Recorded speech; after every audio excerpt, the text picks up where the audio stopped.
الحمد لله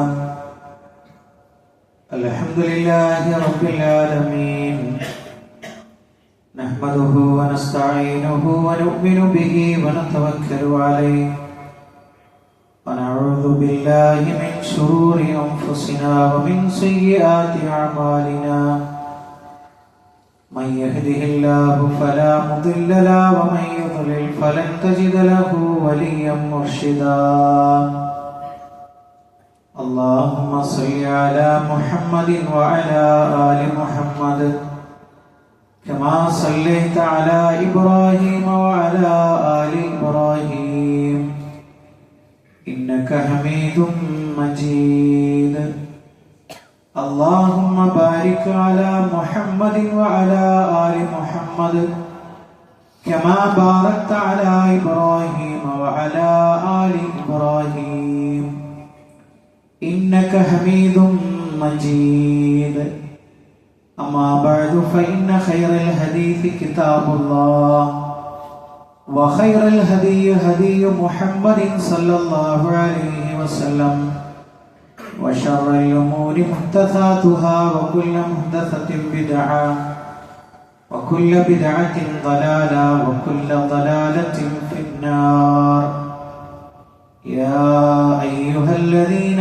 آمنوا اتقوا الله حق تقاته ولا تموتن إلا وأنتم مسلمون സ്നേഹമുള്ള സത്യവിശ്വാസികളെ വിശ്വാസിനികളെ ലോകരക്ഷിതാവും പ്രപഞ്ചങ്ങളുടെ പരിപാലകനുമായ അല്ലാഹുവിന്റെ ആജ്ഞകളും നിർദ്ദേശങ്ങളും ജീവിതത്തിന്റെ എല്ലാ മേഖലകളിലും പാലിക്കണമെന്ന് ഉണർത്തുകയാണ്, ഓർമ്മപ്പെടുത്തുകയാണ്. റഹ്മാനായ റബ്ബ് നമ്മുടെ കൂടിച്ചേരൽ ഉഖ്റവിയായ ലോകത്ത് ഏറെ നന്മകൾ ലഭിക്കുന്ന അമലുകളിൽ ഉൾപ്പെടുത്തി അനുഗ്രഹിക്കുമാറാകട്ടെ. പ്രിയപ്പെട്ട സത്യവിശ്വാസികളെ, പരിശുദ്ധ റമദാനിന്റെ പരിസമാപ്തിയിലേക്ക് നമ്മൾ പ്രവേശിക്കുകയാണ്. അല്ലാഹുവിന്റെ അപാരമായ അനുഗ്രഹം ഒന്നുകൊണ്ട് മാത്രം പരിശുദ്ധ റമദാനിലെ 4 വെള്ളിയാഴ്ചകളും ഇൻഷാ അല്ലാഹ് നമ്മൾ പൂർത്തീകരിക്കാൻ വേണ്ടി പോവുകയാണ്. അല്ലാഹു നമ്മളിൽ നിന്ന് സ്വീകരിക്കുമാറാകട്ടെ.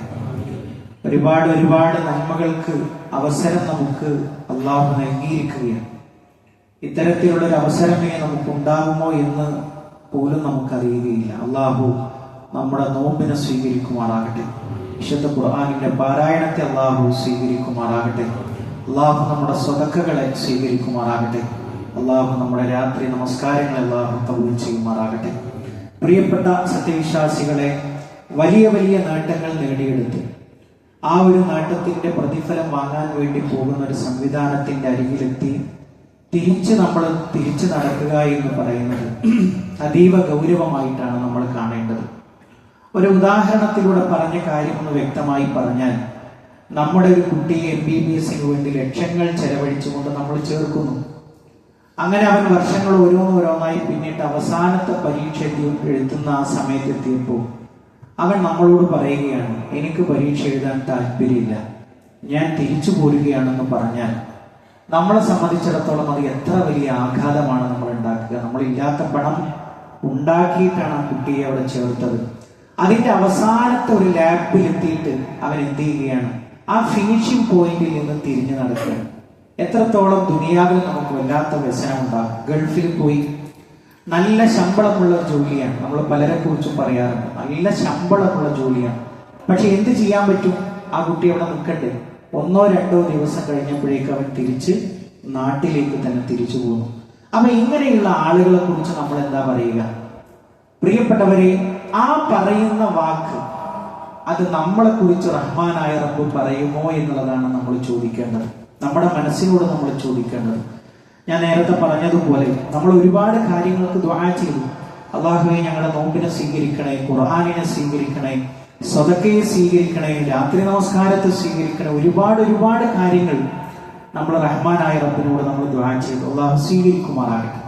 ഇതിന്റെയൊക്കെ കൂലി വാങ്ങാൻ വേണ്ടി നമ്മൾ സ്വർഗലോകത്തിലേക്ക് എത്താൻ അതിന്റെ പടിവാതിൽക്കൽ നിൽക്കുകയാണ്. ആ പടിവാതിൽക്കലിൽ നിന്ന് നമ്മൾ തിരിഞ്ഞു നടക്കുക എന്ന് പറയുന്നത്, പ്രിയപ്പെട്ടവരെ, എത്രമാത്രം ഗൗരവപ്പെട്ട കാര്യമാണ് എന്നുള്ളത് നമ്മൾ ആലോചിക്കേണ്ടത്. ഞാൻ ഈ പറഞ്ഞത് നിങ്ങൾക്ക് വളരെ വ്യക്തമായി മനസ്സിരുത്താൻ വേണ്ടി ചില കാര്യങ്ങൾ പറയാം. ഈ റമദാനിൽ ഇത്തരത്തിലുള്ള നന്മകൾക്ക് മുമ്പിൽ നിന്നതിലൂടെ നമ്മൾ നേടിയെടുത്ത ഏറ്റവും വലിയ ഗുണം എന്ന് പറയുന്നത് എന്താണ് പ്രിയപ്പെട്ടവരെ? ഒന്നാമത്തെ കാര്യം, യാ അയ്യുഹല്ലദീന ആമനൂ കുതിബ അലൈക്കുമുസ് സിയാമു കമാ കുതിബ അലല്ലദീന മിൻ ഖബ്ലിക്കും. നിങ്ങളുടെ മുൻഗാമികൾക്ക് നോമ്പ് നിർബന്ധമാക്കപ്പെട്ടതുപോലെ നിങ്ങൾക്കും നോമ്പ് നിർബന്ധമാക്കിയിരിക്കുന്നു എന്ന് പറഞ്ഞിട്ട് അള്ളാഹു എന്തിനാണ് നോമ്പ് നോൽക്കേണ്ടത് എന്ന് നമുക്ക് പഠിപ്പിച്ചു തന്നു. ലഅല്ലക്കും തത്തഖൂൻ, നിങ്ങൾ തഖ്വയുള്ളവരാവാൻ വേണ്ടി. അള്ളാഹു പറഞ്ഞതല്ലാത്ത ഒരു കാര്യവും നമ്മൾ ഈ മനസ്സിൽ ഈ ഒരു മാസത്തിൽ നമ്മൾ ചെയ്തിട്ടില്ല. നോക്കരുതേ എന്ന് പറഞ്ഞു, നോക്കിയില്ല. കഴിക്കരുതേ എന്ന് പറഞ്ഞു, കഴിച്ചില്ല.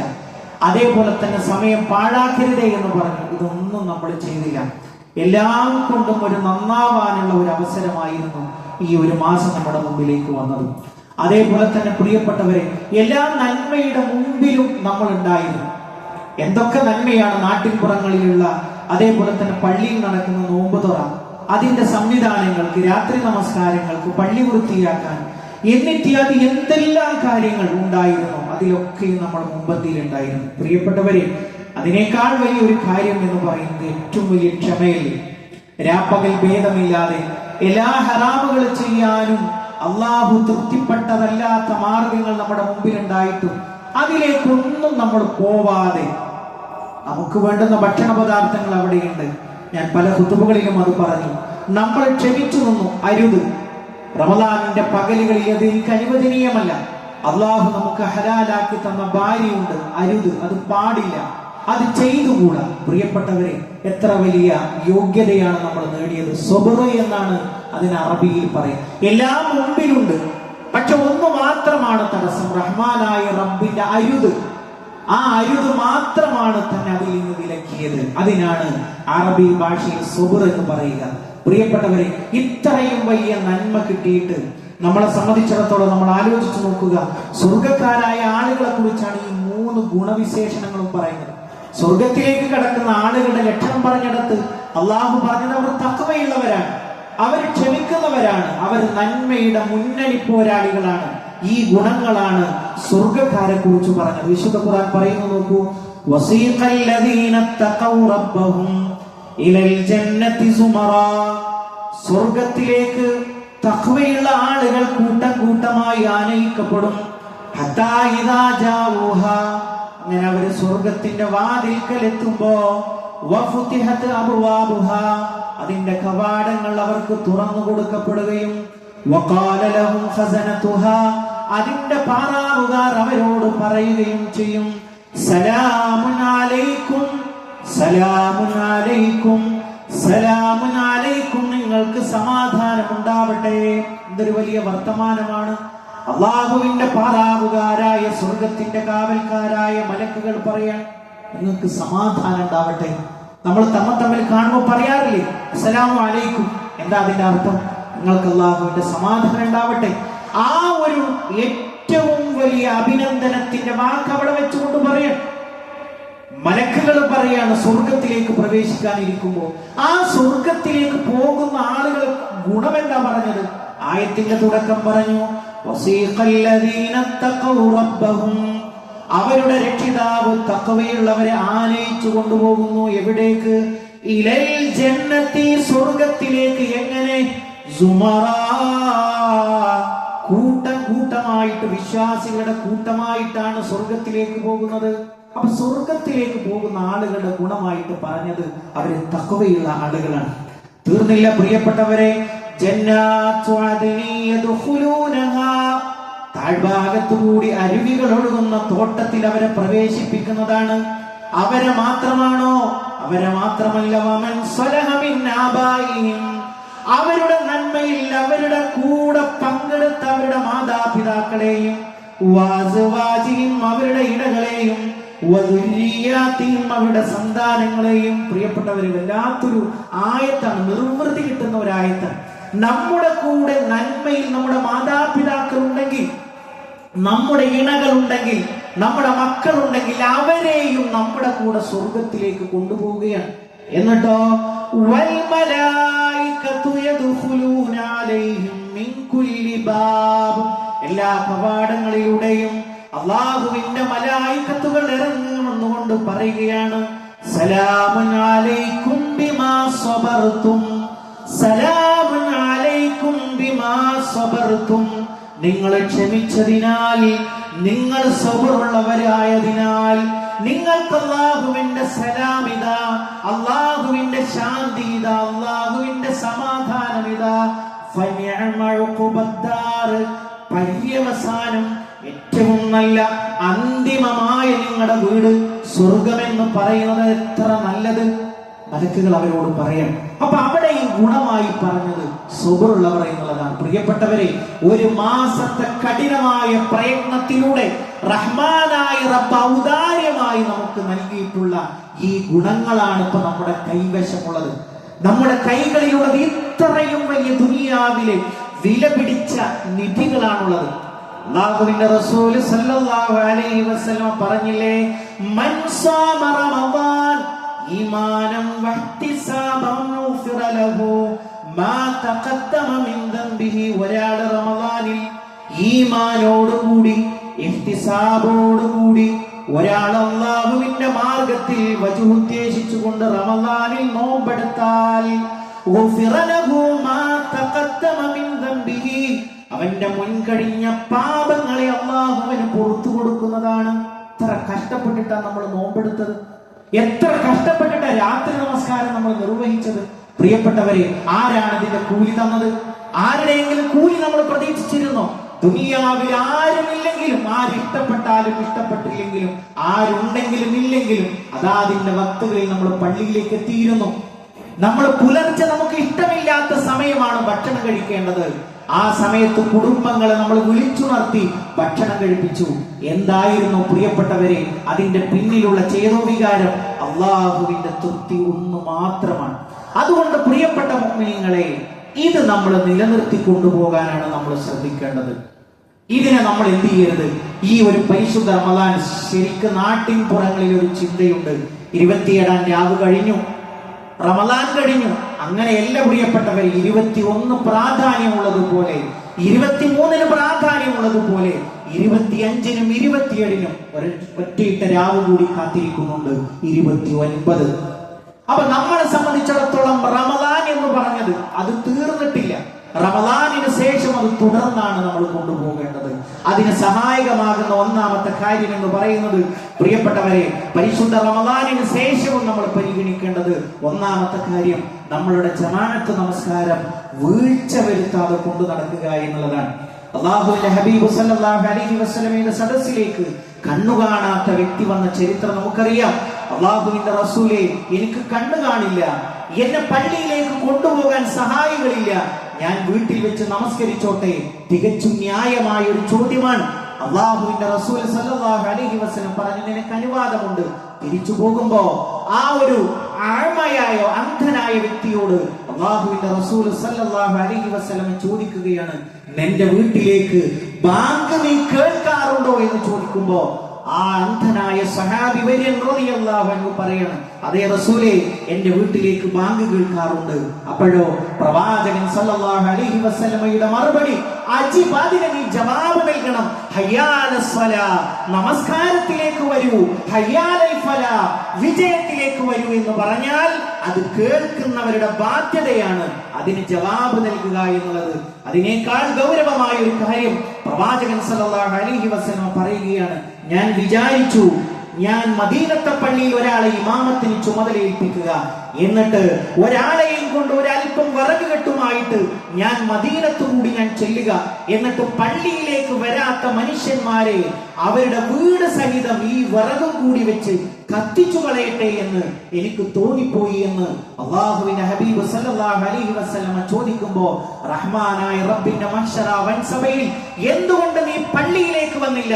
തൊട്ടടുത്ത് പള്ളിയുണ്ടല്ലോ, വാഹനമുണ്ടല്ലോ, ഒരു ഒഴുതുറുമില്ല, ആഫിയത്തുള്ള ശരീരമുണ്ടല്ലോ, എന്തുകൊണ്ട് നീ പള്ളിയിൽ ഹാജരായില്ല എന്ന് ചോദിക്കുമ്പോ അതിന് കൃത്യമായൊരു മറുപടി നമ്മുടെ ഭാഗത്തുനിന്ന് ഉണ്ടാവണം എന്നുള്ളതാണ് പ്രിയപ്പെട്ടവരെ സൂചിപ്പിക്കുവാനുള്ളത്.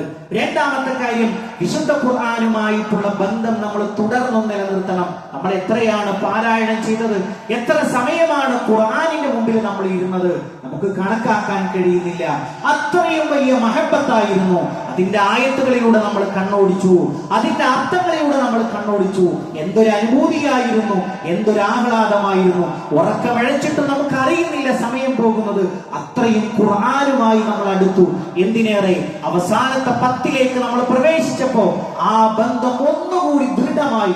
എത്ര സമയമാണ് നമ്മൾ ഖുർആനിന്റെ മുമ്പിൽ നമ്മൾ ചെലവിട്ടത്. പ്രിയപ്പെട്ടവരെ, വലിച്ചെറിയാനുള്ളതല്ല ഖുർആൻ. പിന്നെയോ നമ്മുടെ മുമ്പിൽ അല്ലാഹുവേ, ഈ മനുഷ്യന്റെ വിഷയത്തിൽ എന്റെ ശുപാർശ സ്വീകരിക്കണമേ എന്ന് പരലോകത്ത് നമുക്ക് വാദിക്കാനുള്ളതാണ് ഖുർആൻ. അതുകൊണ്ട് പ്രിയപ്പെട്ടവരെ, നമ്മളെ സംബന്ധിച്ചിടത്തോളം നമ്മുടെ നാടുകളിലും നമ്മുടെ ഈ പള്ളിയിൽ തന്നെയും ആഴ്ചയിലൊക്കെ ഖുർആൻ പഠനം നടക്കുന്ന സംവിധാനങ്ങളുണ്ട്, അർത്ഥസഹിതം പഠിപ്പിക്കുന്നത്. അതിൽ നമ്മൾ പങ്കെടുക്കണം. അതേപോലെ തന്നെ നമ്മൾ എത്രയാണോ ഈ പരിശുദ്ധ റമദാനിൽ നമ്മൾ അത് തുടർച്ചയായിട്ട് പാരായണം ചെയ്തത്, ഒരു ജുസു ഒരു ദിവസമാണെങ്കിൽ, 2 ജുസു ഒരു ദിവസമാണെങ്കിൽ, കുറയാത്ത ഒരു ഭാഗം ഓരോ ദിവസവും ഖുർആനിന് വേണ്ടി നീക്കിവെക്കാൻ നമ്മൾ ശ്രദ്ധിക്കണം എന്നുള്ളതാണ് ഓർമ്മപ്പെടുത്താനുള്ളത്. മൂന്നാമത്തെ ഒരു കാര്യം പ്രിയപ്പെട്ടവരെ സൂചിപ്പിക്കുവാനുള്ളത്, നന്മകൾ കേൾക്കാനുള്ള അവസരങ്ങൾ എമ്പാടും ഉണ്ടായിരുന്നു. നമ്മുടെ പള്ളികളിൽ തന്നെ എല്ലാ ഞായറാഴ്ചകളിലും, അതേപോലെ തന്നെ പണ്ഡിതന്മാർ പങ്കെടുക്കുന്ന അവസരങ്ങളിലൊക്കെ ഒരു 10 മിനിറ്റ്, 5 മിനിറ്റ്, 2 മിനിറ്റ് എന്നൊക്കെ പറഞ്ഞിട്ട് നമ്മൾ പ്രഭാഷണങ്ങൾ നമ്മൾ സംഘടിപ്പിക്കാറുണ്ടായിരുന്നു. പ്രിയപ്പെട്ടവരെ, അത് വെറുതെയല്ല. ഒരു വാഹനത്തിന് പെട്രോൾ എത്രമേൽ ആവശ്യമാണോ അതുപോലെയാണ് നമ്മുടെ ദീനീപരമായ ജീവിതത്തിന് ഇൽമ് നേടുക എന്നുള്ളത്. ഇൽമാണ് നമ്മളെ മുന്നോട്ട് കൊണ്ടുപോകുന്നത്. ആ കാര്യം നമ്മൾ പ്രത്യേകം ശ്രദ്ധിക്കണം. എത്ര കണ്ട് നന്മകൾ കേൾക്കാനുള്ള അവസരങ്ങൾ യാത്രാവേളകളിൽ, അതേപോലെ തന്നെ ഒഴിഞ്ഞിരിക്കുമ്പോൾ വീടകങ്ങളിൽ, എന്തൊക്കെ സാഹചര്യങ്ങളോടെ നമുക്ക് ഇഷ്ടം പോലെ സംവിധാനങ്ങളുണ്ട്. അത് ഉപയോഗപ്പെടുത്താൻ നമ്മൾ ശ്രദ്ധിക്കണമെന്നാണ് സൂചിപ്പിക്കുവാനുള്ളത്. നാലാമത്തെ ഒരു കാര്യം എന്ന് പറയുന്നത്, പ്രിയപ്പെട്ടവരെ, നമ്മൾ ഇതുവരെയും നോമ്പിലായിരുന്നു. ഇനിയും നമ്മളെ സംബന്ധിച്ചിടത്തോളം നോമ്പുണ്ട്. ശവ്വാലിൽ 6 നോമ്പുണ്ട്. അതേപോലെ തന്നെ തിങ്കളും വ്യാഴവും സുന്നത്തായ നോമ്പുകളുണ്ട്. എല്ലാ അറബി മാസത്തിലെ 13, 14, 15 ദിവസങ്ങളിലെ അയ്യാമുൽ ബീദ് എന്നറിയപ്പെടുന്ന ദിവസങ്ങളിലെ നോമ്പുണ്ട്. നമ്മളെ സംബന്ധിച്ചിടത്തോളം ഏതാണ് നമുക്ക് ദായിമായി പതിവായിട്ട് എടുക്കാൻ സാധിക്കുക, ആ ഒരു ഓപ്ഷൻ നമ്മൾ തിരഞ്ഞെടുക്കണം. അല്ലാഹുവിന്റെ റസൂൽ സ്വല്ലല്ലാഹു അലൈഹി വസല്ലം പഠിപ്പിക്കുകയുണ്ടായി, അല്ലാഹുവിന് ഏറ്റവും ഇഷ്ടമുള്ളത് കുറച്ചാണെങ്കിലും അത് പതിവായി ദായിമായി ചെയ്യുന്നതാണ്. 2 റക്അത്താണ് അവൻ നമസ്കരിക്കുന്നത്, പക്ഷെ അത് എല്ലാ ദിവസവും ഉണ്ട്. എന്നാൽ അതാണ് ഒരു ദിവസം 10 റക്അത്ത് നമസ്കരിക്കുന്നതിനേക്കാൾ അള്ളാഹുവിന് പ്രിയങ്കരം എന്ന് ഹബീബുനാ റസൂലുള്ളാഹി സ്വല്ലല്ലാഹു അലൈഹി വസല്ലം പഠിപ്പിക്കുകയാണ്. മറ്റൊരു കാര്യം പ്രിയപ്പെട്ടവരെ, നമ്മൾ രാത്രി നമസ്കാരത്തിലായിരുന്നു. തറാവീഹിന് പുറമെ നമ്മുടെ എല്ലാ പള്ളികളിലും ഒക്കെ മിക്കവാറും പള്ളികളിൽ ഖിയാമുൽ ലൈലുകൾ നടക്കാറുണ്ട്. എന്താ കാര്യം? ദീർഘമായി ഖുർആൻ ഇമാം ഓതി അതിന്റെ പിന്നിൽ നിന്ന് നമസ്കരിച്ച് മണിക്കൂറുകളോളം നമസ്കാരത്തിൽ അങ്ങനെ മുഴുകി നിൽക്കാനുള്ള നമ്മുടെ താല്പര്യമായിരുന്നു. പ്രിയപ്പെട്ടവരെ, റമദാനിൽ മാത്രമാണ് അത് സംഘടിതമായിട്ടുള്ളത്. എന്നാലോ റമദാൻ അല്ലാത്ത മാസങ്ങളിൽ അത് നമുക്ക് വ്യക്തിപരമായി 1 മുതൽ 11 റക്അത്ത് വരെ നമുക്ക് ഇഷ്ടമുള്ള റക്അത്തുകൾ നമുക്ക് തിരഞ്ഞെടുക്കാം. ആ ഒരു വിഷയത്തിൽ ഒരിക്കലും നമ്മൾ ഒരു അമാന്തം കാണിക്കരുത്. 3ആയി, 5ആയി, 7ആയി, 9ആയി ഒറ്റയിൽ അവസാനിപ്പിക്കുന്ന ഒരു രൂപം എല്ലാ ദിവസവും നമ്മുടെ ജീവിതത്തിൽ ഉണ്ടാവണം എന്നുള്ളതാണ് ഓർമ്മപ്പെടുത്താനുള്ളത്. അതോടൊപ്പം തന്നെ പ്രിയപ്പെട്ടവരെ, ഒരു മനുഷ്യൻ നന്നായി കഴിഞ്ഞാൽ അല്ലാഹു സുബ്ഹാനഹു തആല പഠിപ്പിക്കുന്ന ഒരൊറ്റ ആയത്ത് കൂടി സൂചിപ്പിക്കട്ടെ. വഅമ്മാ മൻ ഖാഫ മഖാമ റബ്ബിഹി വനഹൻ നഫ്സ അനിൽ ഹവാ. ഒരാൾ അല്ലാഹുവിന്റെ മഖാമിന്റെ മുമ്പിൽ നിൽക്കുന്ന, അല്ലാഹുവിന്റെ സ്ഥാനത്തിനടുത്ത് നിൽക്കുന്ന രംഗം അവൻ ആലോചിക്കുകയും അല്ലാഹുവിനെ ഭയപ്പെടുകയും ചെയ്താൽ വനഹൻ നഫ്സ അനിൽ ഹവാ, ഒരു മനുഷ്യൻ എന്ത് ചെയ്യുന്നു? തന്റെ നഫ്സിനെ കൊള്ളരുതായ്മകളിൽ നിന്ന്, വൃത്തികേടുകളിൽ നിന്ന് തടഞ്ഞു നിർത്തുകയും ചെയ്താൽ സ്വർഗമാകുന്നു അതിന്റെ പ്രതിഫലം. 2 കാര്യങ്ങളാണ് ശ്രദ്ധിക്കേണ്ടത്. ഒന്ന്, അള്ളാഹിനെ കുറിച്ച് നമ്മൾ ഭയപ്പെടുക. രണ്ടാമത്തെ കാര്യം, നമ്മൾ കൊള്ളരുതായ്മകൾക്ക് പ്രേരിപ്പിച്ചു കൊണ്ടിരിക്കുന്ന മനസ്സിന്റെ ചതിയിൽ നമ്മൾ പെട്ടുപോകാതിരിക്കുകയും ചെയ്യുക. ഇനി അവസരങ്ങളാണ് നമ്മുടെ മുമ്പിലുള്ളത്. ഇതുവരെയും നമ്മൾ അത് പിടിച്ചു നിർത്തിയിരിക്കുകയാണ്. അത് നമ്മളെ സംബന്ധിച്ചിടത്തോളം തുറന്നു വിടാനുള്ളതല്ല. പിന്നെയോ മറിച്ചൊരു നിയന്ത്രണത്തിലൂടെ, അള്ളാഹുവിന്റെ പാശത്തിലൂടെ മുന്നോട്ട് പോകാൻ നമ്മൾ ഓരോരുത്തരും ശ്രദ്ധിക്കണം. റഹ്മാനായ റബ്ബ് നമ്മളെ അനുഗ്രഹിക്കുമാറാകട്ടെ.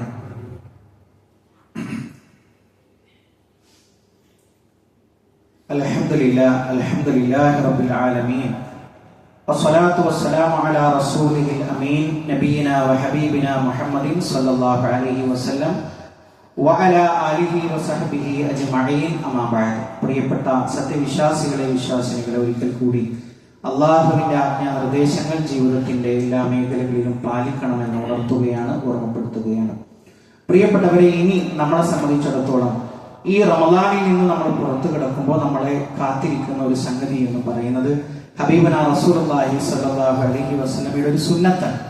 പ്രവാചകൻ സ്വല്ലല്ലാഹു അലൈഹി വസല്ലമ പെരുന്നാൾ, ഒരു മുസ്ലിമിന് 2 ആഘോഷങ്ങളാണുള്ളത്. ഒന്ന് ചെറിയ പെരുന്നാളും അതേപോലെ തന്നെ ഒന്ന് ഈദുൽ അദ്ഹയും. ആ ആഘോഷങ്ങൾ തന്നെ എടുത്ത് പരിശോധിച്ചാൽ നമുക്ക് കാണാൻ കഴിയും, ആ 2 ആഘോഷങ്ങളും ആരാധനകളാണ്, ഇബാദത്തായിട്ടാണ് ആ 2 ആഘോഷങ്ങളും അള്ളാഹു വെച്ചിട്ടുള്ളത്. നിങ്ങൾ നോക്കൂ, ശവ്വാൽ അമ്പളി കണ്ടാൽ റമദാനിൽ നിന്ന് നമ്മൾ പുറത്തു കിടക്കുന്നത് ശവ്വാലിന്റെ പിറ കാണുന്നതോടുകൂടിയാണ്. ആ ശവ്വാലിന്റെ പിറ കാണുന്നത് മുതൽ ചെറിയ പെരുന്നാളിന് എന്ത് ചെയ്യണം? മുസല്ലയിലേക്ക്, ഈദ്ഗാഹിന്റെ മുസല്ലയിലേക്ക് പ്രവേശിക്കുന്നത് വരെ അവൻ എന്ത് ചെയ്യണം? തക്ബീറുകൾ ചൊല്ലിക്കൊണ്ടിരിക്കണം. ഒരു ആഘോഷത്തിന്റെ പ്രത്യേകതയാണ് ഞാൻ പറയുന്നത്. നിരന്തരമായി അള്ളാഹുവിനെ വാഴ്ത്തിക്കൊണ്ടേയിരിക്കണം. നിരന്തരമായി നമ്മൾ അള്ളാഹുവിനെ വാഴ്ത്തിക്കൊണ്ടേയിരിക്കണം. അപ്പൊ ആ കാര്യം പ്രവാചകൻ സ്വല്ലല്ലാഹു അലൈഹി വസല്ലം ചെയ്തിരുന്നത് വളരെ ഒറ്റപ്പെട്ട സന്ദർഭങ്ങളിൽ മാത്രമാണ്. ഇപ്പൊ മഴ പോലെയുള്ള അങ്ങനത്തെ പ്രതികൂല സാഹചര്യങ്ങൾ വരുമ്പോൾ മാത്രമാണ് പ്രവാചകൻ സ്വല്ലല്ലാഹു അലൈഹി വസല്ലം അത് പള്ളിയിൽ വെച്ച് നിർവഹിച്ചിട്ടുള്ളത്. ബാക്കിയുള്ള എല്ലാ സന്ദർഭങ്ങളിലും പ്രവാചകൻ ഒരു മൈതാനത്ത് വിശ്വാസികൾ ഒരുമിച്ച് കൂട്ടിയിട്ടാണ് ഈ ഒരു ഈദുൽ അദ്ഹ, ഈദുൽ ഫിത്ർ നമസ്കാരം, അതേപോലെ തന്നെ ഈദുൽ അദ്ഹ നമസ്കാരം ഒക്കെ ഈ പെരുന്നാളുമായി ബന്ധപ്പെട്ട നമസ്കാരങ്ങളൊക്കെ നിർവഹിച്ചിരുന്നത് ഒരു പൊതുവായിട്ടുള്ള എല്ലാവർക്കും പങ്കെടുക്കാനുള്ള ഒരു സ്ഥലത്താണ്. അപ്പൊ എല്ലാവരും പങ്കെടുക്കുക എന്ന് പറഞ്ഞാൽ പള്ളിയിൽ അങ്ങനെ എല്ലാവർക്കും വരാൻ കഴിയില്ല. പ്രവാചകൻ സല്ലല്ലാഹു അലൈഹി വസല്ലം പറഞ്ഞു, ഹൈദുകാരി വരെ ഈദിന്റെ മുസല്ലയിലേക്ക് വരണം. എന്നിട്ട് അവർ നമസ്കാരത്തിൽ നിന്ന് മാറി നിൽക്കണം. ആർത്തവകാരി വരണം, എല്ലാവരും വരണം. എന്നിട്ടോ അവർ മുസ്ലിമീങ്ങൾക്ക് വേണ്ടിയുള്ള പ്രത്യേകമായിട്ടുള്ള പ്രാർത്ഥനയിൽ അവർ പങ്കുകൊള്ളട്ടെ. നമസ്കാരത്തിൽ നിന്ന് അവർ മാറി നിൽക്കുകയും ചെയ്യട്ടെ. അപ്പൊ അവർക്ക് പങ്കെടുക്കണമെങ്കിൽ ഇങ്ങനത്തെ ഒരു തുറസായ, അങ്ങനത്തെ ഒരു വേദിയായിരിക്കണം അവർക്ക് ഉണ്ടാവേണ്ടത്. അപ്പൊ ആ ചര്യ അനുസരിച്ച് ഇൻഷാ അല്ലാഹ് നിങ്ങൾക്കൊരു വിവരം നൽകും. നമ്മുടെ പള്ളിയുമായി കേന്ദ്രീകരിച്ചും അത്തരമുള്ള ഒരു പരിപാടി നടക്കുന്നുണ്ട്. ഇൻഷാ അല്ലാഹ് നമ്മുടെ നമസ്കാരത്തിന് ശേഷം അത് വിശദീകരിക്കുന്നതായിരിക്കും. അതേപോലെ തന്നെ മറ്റൊരു കാര്യം എന്ന് പറയുന്നത്, പ്രിയപ്പെട്ടവരെ, നമ്മൾ നേരത്തെ പറഞ്ഞ കാര്യം ഒന്നുകൂടി എടുത്തു പറയാണ്. ഫിത്ർ സക്കാത്തിന്റെ സമയം എന്ന് പറയുന്നത് നമ്മൾ മുസല്ലയിലേക്ക് പോകുന്നതിന് മുമ്പാണ്. അതിന് ശേഷം കൊടുക്കുന്നത് ഫിത്ർ സക്കാത്ത് വീടൂല. അത് അതിന്റെ മുമ്പാണ് നമ്മൾ കൊടുത്തു തീർക്കേണ്ടത്. ആ കാര്യം നമ്മൾ പ്രത്യേകമായിട്ട് ശ്രദ്ധിക്കണം. അതേപോലെ തന്നെ നമ്മളെ സംബന്ധിച്ചിടത്തോളം പെരുന്നാളിലേക്ക് പ്രവാചകൻ സല്ലല്ലാഹു അലൈഹി വസല്ലം പ്രവേശിക്കുമ്പോൾ, പ്രത്യേകിച്ച് ചെറിയ പെരുന്നാൾ നമസ്കാരത്തിലേക്ക് പോകുന്നതിന് മുമ്പ് പ്രവാചകൻ ഭക്ഷണം കഴിക്കാറുണ്ടായിരുന്നു. ഒരു 2 കാരക്ക അല്ലെങ്കിൽ ഒരു 3 കാരക്ക കഴിച്ചിട്ടാണ് പ്രവാചകൻ നമസ്കാരത്തിന് മുസല്ലയിലേക്ക് പോയിരുന്നത്. നമ്മളും അതെന്ത് ചെയ്യണം? ആ സുന്നത്തെടുക്കാൻ നമ്മൾ പ്രത്യേകം ശ്രദ്ധിക്കണം. പ്രവാചകൻ മുസല്ലയിലേക്ക് പോകുന്നത് 2 വഴികളിലൂടെയാണ് പോകുന്നത്. ഒരു വഴിയിലൂടെയും തിരിച്ചു വരുന്നത് ഒരു വഴിയിലൂടെയും. അപ്പൊ സാധിക്കുമെങ്കിൽ നമ്മൾ എന്ത് ചെയ്യണം? ആ ഒരു സുന്നത്ത് നമ്മൾ എടുക്കാൻ പ്രത്യേകം ശ്രദ്ധിക്കും. പോകുന്ന വഴികളിലൊക്കെ പ്രവാചകൻ തക്ബീറുകളെ കൊണ്ട്, തക്ബീറുകൾ ചൊല്ലിയിട്ടാണ് പ്രവാചകൻ സ്വല്ലല്ലാഹു അലൈഹി വസല്ലമ കടന്നുപോയിരുന്നത് എന്ന് നമുക്ക് കാണാൻ കഴിയും.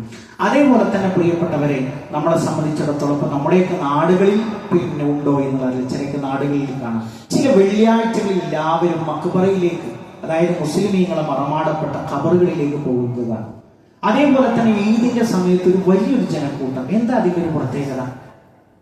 അങ്ങനത്തെ ഒരു പ്രത്യേകതയും ഇല്ല പ്രിയപ്പെട്ടവർ. സാധാരണ ഒരു ഖബർ സിയാറത്ത് എന്ന് പറഞ്ഞാൽ എന്താ അതിന്റെ ലക്ഷ്യം? ഖബർ സിയാറത്ത് എന്ന് പറഞ്ഞാൽ അവർക്ക് വേണ്ടി അള്ളാഹുവിനോട് ദുആ ചെയ്യുക. 1. രണ്ടാമത്തെ കാര്യം, നമുക്ക് ആഖിറത്തിനെ കുറിച്ച് ബോധമുണ്ടാക്കുക. ഈ രണ്ടെണ്ണമാണ് അതുകൊണ്ടുള്ള ലക്ഷ്യം എന്ന് പറയുന്നു. അതിന് പ്രത്യേകമായിട്ടുള്ളൊരു സമയക്രമം നിശ്ചയിച്ചിട്ടില്ല. അപ്പൊ സാധാരണയൊക്കെ നമ്മുടെയൊക്കെ നാടുകളിൽ കണ്ടുകൊണ്ടിരിക്കുന്ന ഒരു സംഗതിയാണിത്. അവിടെ പെരുന്നാളിന് പോവുക, വല്യപ്പയുടെയോ വല്യമ്മയുടെയോ ഒക്കെ ഖബറിന്റെ അടുക്കലേക്ക് പോവുക.